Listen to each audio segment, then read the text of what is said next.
Hamas launches rocket barrage into Israel from Rafah, sounding alarms in Tel Aviv. Israel is facing pressure to back down from its operations in Rafah. Hamas terrorists launched a barrage of rockets into Israel on Sunday, with roughly a dozen of them being fired from the hotly contested city of Rafah. Israel's Iron Dome successfully intercepted the majority of the rockets, with alarms sounding in Tel Aviv and other major cities.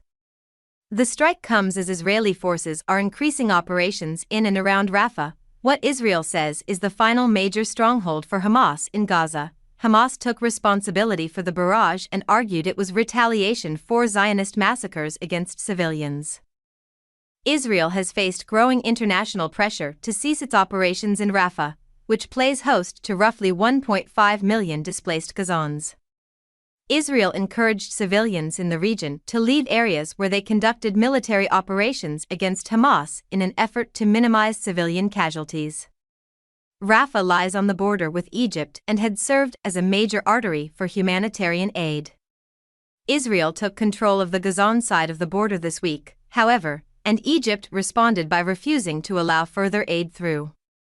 Egypt refuses to reopen its side of the Rafah crossing until control of the Gaza side is handed back to Palestinians.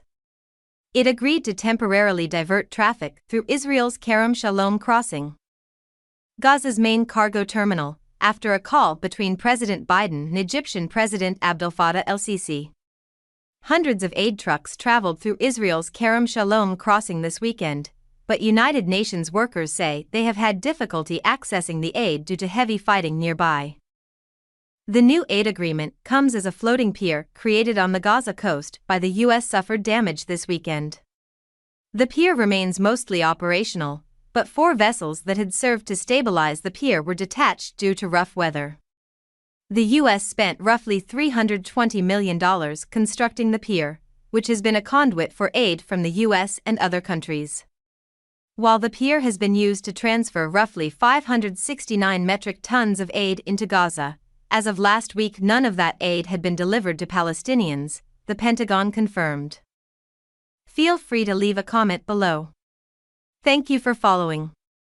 Don't forget to subscribe to the channel to stay updated with hot news every day.